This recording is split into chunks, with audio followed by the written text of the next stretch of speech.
Halo, assalamualaikum warahmatullahi wabarakatuh. Welcome back to my channel. Masih membahas berita seputaran Arema FC.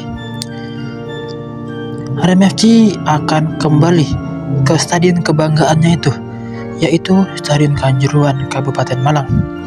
Setelah 2,5 musim menjadi tim musafir. Kepastian ini didapatkan setelah manajemen Arema FC bersama pemerintah Kabupaten Malang telah melakukan tanda tangan dan MOU untuk menjalani kerjasama pada Sabtu 3 Mei 2025 kemarin.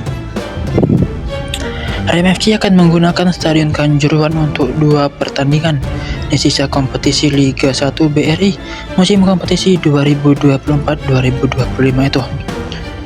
General Manager Arema FC juga Yusrinal Fitriandi menyampaikan jalinan kerjasama ini tidak hanya sebatas pada 2 laga kandang terakhir musim ini.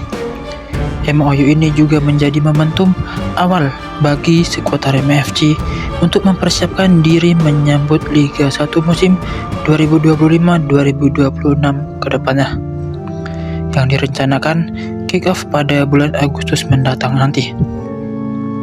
Ini adalah fondasi awal yang sangat penting untuk memulai kembali aktivitas pertandingan di Stadion Kanjuruhan. Dengan kembalinya skuad Singoedan berkandang di tanah kelahirannya itu, manajemen Arema FC berharap ada sinergi yang kuat antara klub, supporter dan seluruh elemen sepak bola di Malang Raya itu, khususnya supporter kebanggaan Arema FC yaitu Aremania. Langkah ini diyakini akan membangkitkan kembali gairah sepak bola Malang dengan semangat dan performa yang lebih baik, serta memberikan kontribusi positif bagi masyarakat luas. Tim Arema FC memohon doa restu kepada semua pihak termasuk para keluarga korban tragedi Kanjuruhan agar dapat kembali berjaya di kandang sendiri dengan semangat baru dan meraih prestasi yang lebih membanggakan. Manajemen Arema FC juga mengharapkan dukungan penuh dan partisipasinya yang aktif dari seluruh elemen supporter Aremania saat Arema FC bermain di kandang Stadion Kanjuruhan, terutama dalam menciptakan suasana yang aman, nyaman, dan kondusif selama pertandingan berlangsung. Mengingat Stadion Kanjuruhan telah memenuhi standar FIFA, aspek keselamatan menjadi prioritas utama jika Arema FC melakukan pertandingan di Stadion Kanjuruhan itu. Stadion Kanjuruhan telah memiliki standar FIFA dan mari kita jaga untuk bersama-sama. Sementara itu, Kepala Dinas Pariwisata dan Olahraga Kabupaten Malang, Muhammad Hidayat, menyampaikan rasa syukurnya dengan penandatanganan manajemen Arema FC yaitu MOU dengan Arema FC, menjadikan sinergi yang baik tentang pemanfaatan Stadion Kanjuruhan Kabupaten Malang itu. Mari kita sama-sama menjaga dan merawat stadion ini yang akan menjadi home base kita dengan lebih bermanfaat dan berprestasi bagi banyak pihak, utamanya di Kabupaten Malang. Kami juga menyampaikan terima kasih kepada Arema FC yang juga banyak memberikan saran serta masukan terkait pengelolaan Stadion Kanjuruhan ini. 2 laga Arema FC akan digelar di Stadion Kanjuruhan, yaitu saat Arema FC melawan Persik Kediri dan Semen Padang pada Minggu 11 Mei 2025 mendatang. Arema FC dan Persik Kediri itu bertanding pada pukul 15.30 waktu Indonesia bagian Barat, tepatnya di pekan ke-32.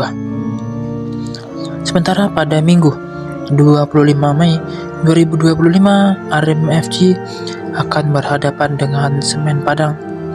Kick-off pertandingan juga sama, yaitu pukul 15.30 waktu Indonesia bagian Barat. Itu terjadi selang 1 pekan, yaitu pekan ke-34.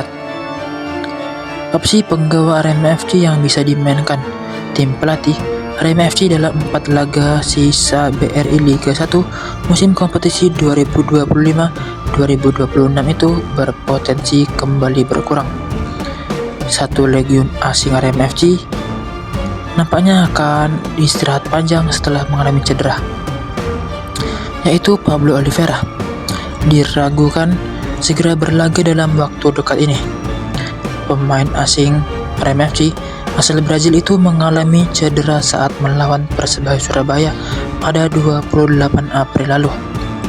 Kaki kanannya tertindih gelandang Persebaya, yakni Tony Firmansyah saat berebut bola.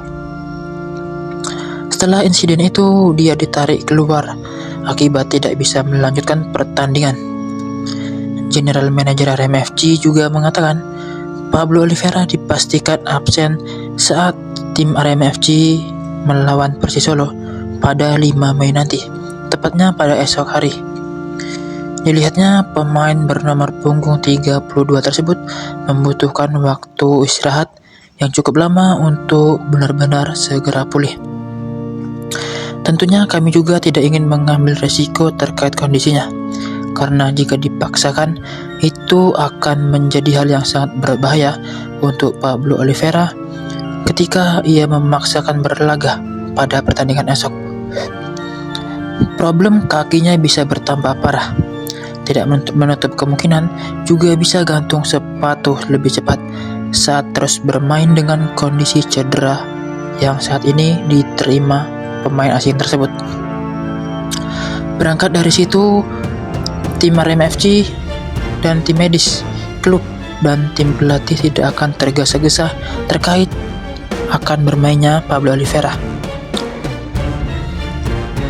General Manager Arema FC juga mengatakan pemain berusia 29 tahun itu hanya akan bermain saat kondisinya sudah benar-benar pulih 100%. Jika masih ada terasa sakit, maka tim pelatih dan manajemen tidak akan memainkannya. Dia dipastikan Arema FC akan terus membantu proses pemulihan gelandang dengan 27 penampilan itu. Lantas, kapan perkiraan Pablo Oliveira akan bermain kembali membela skuad Arema FC? Ia berharap secepatnya gelandang tim itu bisa berlaga lagi, karena dia sangat berpengaruh di bagian tim Arema FC.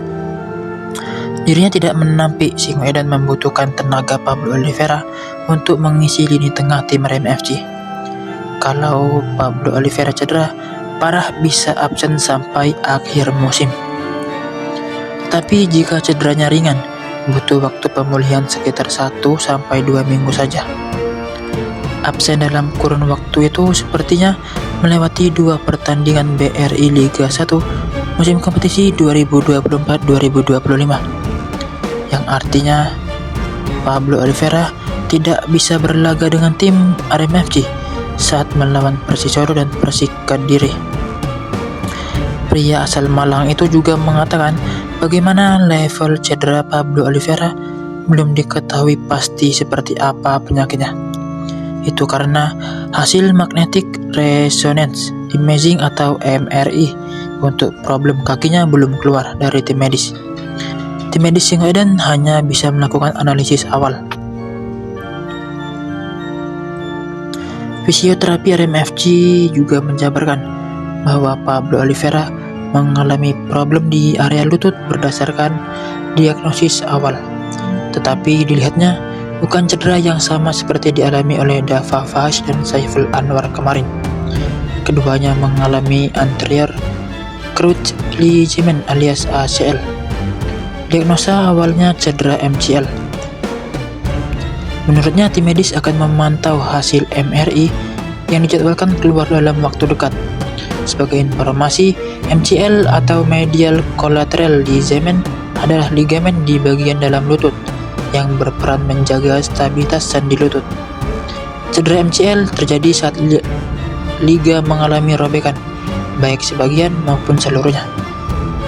Oke, sekian berita yang dapat kami sampaikan ini. Jangan lupa tekan tombol subscribe-nya dan tonton terus video ini hingga selesai agar tidak gagal paham apa yang kami sampaikan. Dan tulis di kolom komentar pendapat teman-teman semuanya. Kira-kira kapan Pablo Oliveira akan sembuh dan bisa membela Rema FC lagi. Sekian, terima kasih. See you next time on the next video.